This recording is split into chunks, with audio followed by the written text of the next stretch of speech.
ಇವತ್ತಿನ ವಿಡಿಯೋಲಿ ಯಾರೆಲ್ಲ ಉದ್ಯೋಗಕ್ಕಾಗಿ ಕಾಯ್ತಾ ಇದ್ದೀರಾ, ಹಾಗೇನೆ ಇದೊಂದೊಳ್ಳೆ ಉದ್ಯೋಗಾವಕಾಶ ಅಂತಾನೆ ಹೇಳ್ಬೋದು. ನನ್ನ ವಿಡಿಯೋ ಅಲ್ಲಿ ನಾನ್ ನಿಮ್ಗೆ ಇದು ಡೈರೆಕ್ಟ್ ಲೊಕೇಶನ್ ಹಾಗೇನೆ ಡೈರೆಕ್ಟ್ ಇಂಟರ್ವ್ಯೂಗೆ ಕಾಂಟ್ಯಾಕ್ಟ್ ಅನ್ನೋದನ್ನ ತಿಳಿಸ್ಕೊಡ್ತೀನಿ. ಇದು ಎಲ್ಲಿ ಖಾಲಿ ಇದೆ ಅಂತ ಹೇಳಿ ನೋಡ್ಕೊಂಡ್ ಬರೋಣ ಬನ್ನಿ.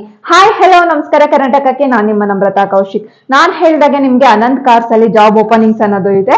ಇದೇ 25 ಫೆಬ್ರವರಿ 2015 ಅಂದು ಜಾಬ್ ಡ್ರೈವ್ ಅನ್ನೋದು ಇದೆ.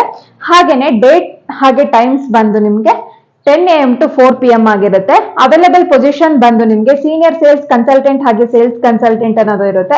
ಹಾಗೆ ಡಿಜಿಟಲ್ ಎಂಗೇಜ್ಮೆಂಟ್ ಮ್ಯಾನೇಜರ್ ಅನ್ನೋದು ಇರುತ್ತೆ. ಹಾಗೆ ಎಕ್ಸೆಸರೀಸ್ ಎಕ್ಸಿಕ್ಯೂಟಿವ್ ಅನ್ನೋದು ಇರುತ್ತೆ. ಹಾಗೆ ಅಕೌಂಟ್ಸ್ ಎಕ್ಸಿಕ್ಯೂಟಿವ್ ಇರುತ್ತೆ. ಹಾಗೆ ಕ್ಯಾಶಿಯರ್ ಅನ್ನೋದು ಇರುತ್ತೆ. ಹಾಗೆ ಫೈನಾನ್ಸ್ ಎಕ್ಸಿಕ್ಯೂಟಿವ್ ಅನ್ನೋದು ಇದೆ. ಹಾಗೆ ಸರ್ವಿಸ್ ಮ್ಯಾನೇಜರ್ ಇದೆ. ಹಾಗೇನೆ ಇನ್ಶೂರೆನ್ಸ್ ಎಕ್ಸಿಕ್ಯೂಟಿವ್ ಇದೆ. ಹಾಗೇನೆ ಲಾಸ್ಟ್ ಬಂದ್ಬಿಟ್ಟು ICRE ಅಂತ ಹೇಳಿ ಇಷ್ಟು ಜಾಬ್ ಪೊಸಿಷನ್ ಅನ್ನೋದು ಖಾಲಿ ಇದೆ. ಹಾಗೇನೆ ಈ ಇಂಟರ್ವ್ಯೂಗೆ ನಿಮ್ಗೆ ಲೊಕೇಶನ್ ಬಂದು ಮೈಸೂರು ಅನ್ನೋದು ಇರುತ್ತೆ. ಹಾಗೇನೆ ಯಾರನ್ನ ಕಾಂಟ್ಯಾಕ್ಟ್ ಮಾಡ್ಬೇಕು ಅಂತ ಹೇಳಿದ್ರೆ ಕಾಂಟ್ಯಾಕ್ಟ್ ಡೀಟೇಲ್ಸ್ ಬಂದು 9945759860 ಈ ನಂಬರ್ಗೆ ಕಾಂಟ್ಯಾಕ್ಟ್ ಅನ್ನೋದನ್ನ ಮಾಡಿ ನಿಮ್ಗೆ ಫುಲ್ ಡೀಟೇಲ್ಸ್ ಅನ್ನೋದನ್ನ ತಿಳಿಸ್ಕೊಡ್ತಾರೆ. ಇದು ಮೈಸೂರು ಲೊಕೇಶನ್ ಅಲ್ಲಿ ಜಾಬ್ ಆಗಿರುತ್ತೆ. ಈ ವಿಡಿಯೋ ಇಷ್ಟ ಆದಲ್ಲಿ ದಯವಿಟ್ಟು ಶೇರ್ ಮಾಡಿ, ಲೈಕ್ ಮಾಡಿ, ಹಾಗೆ ಕಮೆಂಟ್ ಮಾಡಿ. ಹಾಗೆ ಇನ್ನೂ ಹೆಚ್ಚಿನ ನಿಮ್ಗೆ ಜಾಬ್ ಡೀಟೇಲ್ಸ್ಗೋಸ್ಕರ ನನ್ನ ಅಕೌಂಟ್ ಅನ್ನೋದನ್ನ ಫಾಲೋ ಮಾಡಿ. ಥ್ಯಾಂಕ್ ಯು ಆಲ್, ಬಾಯ್ ಬಾಯ್. ಹಾಗೆ ನನ್ನ ಯೂಟ್ಯೂಬ್ ಚಾನಲ್ ಸಹ ಇದೆ, ಲಿಂಕ್ ನ ನೋಡಿ ಸಬ್ಸ್ಕ್ರೈಬ್ ಮಾಡ್ಕೊಳ್ಳಿ.